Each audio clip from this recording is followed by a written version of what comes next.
माझ्या मुलीचे लग्न होते आणि मी काही दिवस सुट्टी घेऊन लग्नाच्या तयारीत व्यस्त होतो.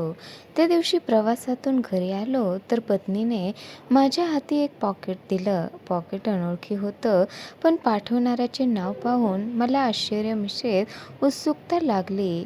अमर विश्वास, एक असे नाव ज्याला भेटून काही वर्ष उलटली होती.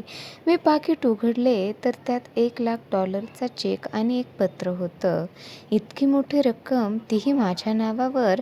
मी घाईत पत्र उघडलं आणि एका दमात पूर्ण वाचून काढलं. पत्र एखाद्या परीकथेसारखं मला अचंबित करून करून गेलं. लिहिलं होतं, आदरणीय सर, मी एक छोटीशी भेट आपल्याला देत आहे. आपल्या उपकाराचे ओझे मी कधीही उतरू शकेल असे मला वाटत नाही. ही भेट मी माझ्या न बघितलेल्या बहिणीसाठी आहे. खरीच सर्वांना माझा नमस्कार. आपला अमर. माझ्या डोळ्यासमोर खूप वर्षापूर्वीच्या घटना एखाद्या चित्रपटासारख्या सरकू लागल्या. एक दिवस मी गावात फिरत एका पुस्तकाच्या दुकानात आपली आवडती मासिकं चाळत होतो. माझे लक्ष बाहेर पुस्तकाच्या एका छोट्या ढिगाऱ्याजवळ उभ्या असलेल्या मुलावर पडले. तो पुस्तकाच्या दुकानात घुसणाऱ्या प्रत्येक व्यक्तीला काही विनंती करत होता. काही प्रतिसाद न मिळाल्यावर परत आपल्या जागी जाऊन उभा राहत होता. मी बराच वेळ मुकाट्याने हे दृश्य बघत राहिलो. पहिल्या नजरेत ते फुटपाथवर दुकान लावणाऱ्या विक्रेत्यासारखे वाटत होते, परंतु त्या मुलाच्या चेहऱ्यावरची निराशा सामान्य वाटत नव्हती. प्रत्येक वेळी तो नव्याने प्रयत्न करायचा, परत तीच निराशा. बराच वेळ त्याला बघितल्यावर मी आपली उत्सुकता थांबवू शकलो नाही आणि त्या मुलाजवळ जाऊन उभा राहिलो. तो मुलगा काही साधी विज्ञानाची पुस्तके विकत होता. मला बघून त्याच्यात परत आशा संचारली आणि उत्साहाने त्याने मला पुस्तकं दाखवायला सुरुवात केली. मी त्याला मुलाला लक्षपूर्वक बघितलं. स्वच्छ चेहऱ्यावर आत्मविश्वास, पण कपडे अगदी साधारण. थंडीचे दिवस होते व तो केवळ एक हलकेचे स्वेटर घातलेला होता. पुस्तक माझ्या काहीच कामाची नव्हती, तरी मी जसे काही संमोहित होऊन त्याला विचारले, बेटा, ही सारी पुस्तकं केवढ्याची आहेत? तुम्ही किती देऊ शकता सर? असे तू काहीतरी किंमत ठरवली असशीलच ना? आपण जे द्याल ते. मुलगा थोडा निराश होऊन बोलला, तुला किती पाहिजे? तो मुलगा समजून चुकला की मला काही पुस्तकं घ्यायची नाहीत व मी त्याच्यासोबत टाइमपास करत आहे. ₹5,000. तो मुलगा वाकडं तोंड करून बोलला, या पुस्तकाचे कुणीही 500 पण दिले तरी जास्त होतील आणि तू 5,000 सांगतोस? मला त्याला दुःखी करायचं नव्हतं, तरी माझ्या तोंडून सहज निघून गेलं. आता त्या मुलाचा चेहरा पाहण्यासारखा झाला होता, जशी की कुणी खूप सारी उदासी त्याच्या चेहऱ्यावर ओतून दिली आहे. मला माझ्या बोलण्याचा खूप पश्चाताप झाला. मी त्याच्या खांद्यावर हात ठेवला व त्याला धीर देत विचारले, बघ बाळ, मला तू पुस्तके विकणारा वाटत नाहीस. काय कारण आहे? स्पष्ट सांग, तुझी काय गरज आहे? त्या मुलाच्या मनाचा धीर सुटला. बहुतेक बऱ्याच वेळचा नैराश्याचा चढ-उतार आता त्याला सहनशीलतेच्या पलीकडे गेला होता. सर, माझी 12वी झालेली आहे. माझे वडील एका छोट्या हॉटेलात काम करतात. माझी वैद्यकीय शिक्षणासाठी निवड झाली आहे. आता मला प्रवेश घेण्यासाठी पैशाची गरज आहे. माझे वडील काही पैसे देण्यास तयार आहेत, बाकी अजून पैशाची व्यवस्था करणे त्यांना शक्य नाही. मुलाने एका दमात इंग्रजीत हे सर्व सांगितलं. तुझे नाव काय आहे? मी मंत्रमुग्ध होऊन विचारलं. अमर विश्वास. तू विश्वास आहेस आणि मन छोटं करतोस. किती पैसे पाहिजेत? 5,000. यावेळी त्याच्या स्वरात करुणा होती. जर मी हे पैसे तुला दिले तर तू परत करू शकशील का? या पुस्तकाची तर इतकी किंमत नाही. यावेळी मी थोडं हसून विचारलं, सर, तुम्हीच तर म्हणालात ना की मी विश्वास आहे. तुम्ही माझ्यावर विश्वास करू शकता. मी गेल्या 4 दिवसापासून येथे येत आहे. तुम्ही पहिला व्यक्ती आहात ज्याने एवढे तरी विचारले.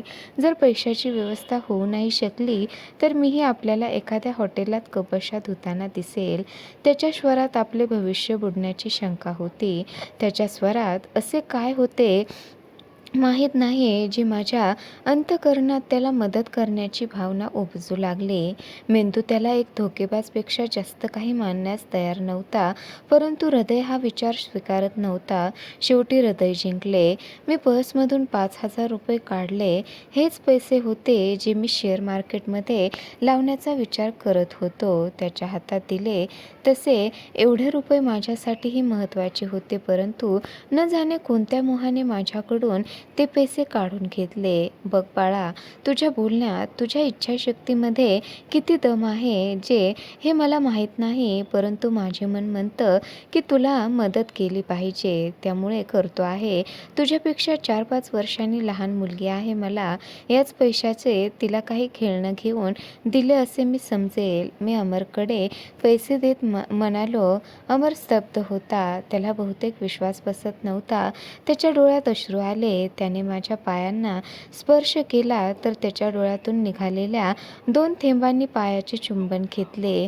ही पुस्तकं मी तुमच्या गाडीत ठेवून देऊ काही गरज नाही. यांना तू तुझ्या जवळच ठेव. हे माझे कार्ड आहे. केव्हाही कधी गरज पडली तर मला सांग. तो पुतळ्यासारखा उभा होता. मी त्याच्या खांद्यावर थोपटले. कार चालू करून निघालो. ती घटना माझ्या डोळ्यासमोर फिरत होती आणि मी खेळलेल्या जुगाराविषयी विचार करत होतो, ज्यात अनिश्चितता जास्त होती. कुणी दुसरा ऐकेल तर मला एक भावूक मूर्ख व्यक्तीपेक्षा जास्त समजला नसता, म्हणून ही घटना कुणाला न सांगण्याचा मी निर्णय घेतला. दिवस पुढे सरकत गेले. अमरने आपल्या मेडिकलमधील प्रवेशाची माहितीपत्र पाठवून दिली होती. मला आपल्या मूर्खपणात माणुसकी दिसली. एक गुप्त शक्ती किंवा माझ्यात बसलेल्या माणसाने मला प्रेरित केलं की मी ₹1000-2,000 त्याच्या पठ्ठ्यावर पाठवून देऊ. भावना जिंकल्या आणि मी पुन्हा आपला मूर्खपणा गिरवला. दिवस पुढे सरकत गेले. त्याने संक्षिप्त पत्र यायचे, ज्यात 4 ओळी लिहिलेल्या असायच्या. 2 माझ्यासाठी, एक आपल्या अभ्यासाविषयी आणि एक मिनीसाठी, जिला तो आपली बहीण म्हणत होता. मी आपली मूर्खता गिरवायचो व विसरून जायचो की मी कधी त्याच्याकडे जाऊन आपल्या पैशाचा विनियोग बरोबर होतोय का हे बघण्याचा प्रयत्नही केला नाही. तोही कधी माझ्या घरी आला नाही. काही वर्षापर्यंत हा दिनक्रम चालू राहिला. एक दिवस त्याचे पत्र आले आणि तो उच्च शिक्षणासाठी ऑस्ट्रेलियाला जात होता. शिष्यवृत्तीविषयी लिहिले होते व एक ओळ मिनीसाठी पण लिहायचा तो विसरला नव्हता. मला माझ्या मूर्खपणावर दुसऱ्यांदा गर्व झाला, पण त्या पत्राचा खरेपणा जाणून काय घेतला नाही. दिवस पंख लागल्यासारखे उडत राहिले. अमरने आपल्या लग्नाचे निमंत्रण पाठवले. तो बहुतेक ऑस्ट्रेलियामध्ये स्थायिक होण्याच्या विचारात होता. मिनीचेही शिक्षण पूर्ण झाले होते. एका प्रतिष्ठित परिवारात तिचे लग्न ठरले. आता मला मिनीचे लग्न मुलाच्या घराण्यात शोभेल असे करायचे होते. सरकारी नोकरीतला एक मोठा अधिकारी कागदी सिंहच असतो, त्यामुळे लग्नाच्या तयारीसाठी खूपशा पैशाची व्यवस्था, डोक्यातील विचार आणि आता तो चेक. मी परत आपल्या दुनियेत वापस आलो. मनात परत अमरची आठवण काढली आणि मिनीच्या लग्नाची पत्रिका अमरलाही पाठवून दिली. लग्नाची गडबड चालली होती. मी आणि माझी पत्नी तयारीत व्यस्त होतो आणि मिनी आपल्या मैत्रिणीमध्ये एक मोठी गाडी दरवाजात येऊन थांबली.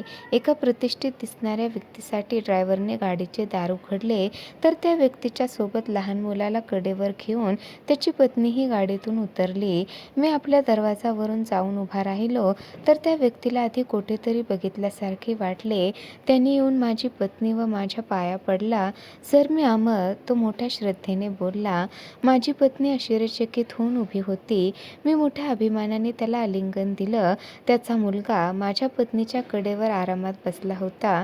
मिनी अजूनही संशयाने बघत होती. अमर खूप भेटवस्तू सोबत घेऊन आला होता. मिनीला त्याने मोठ्या प्रेमाने आलिंगन दिलं.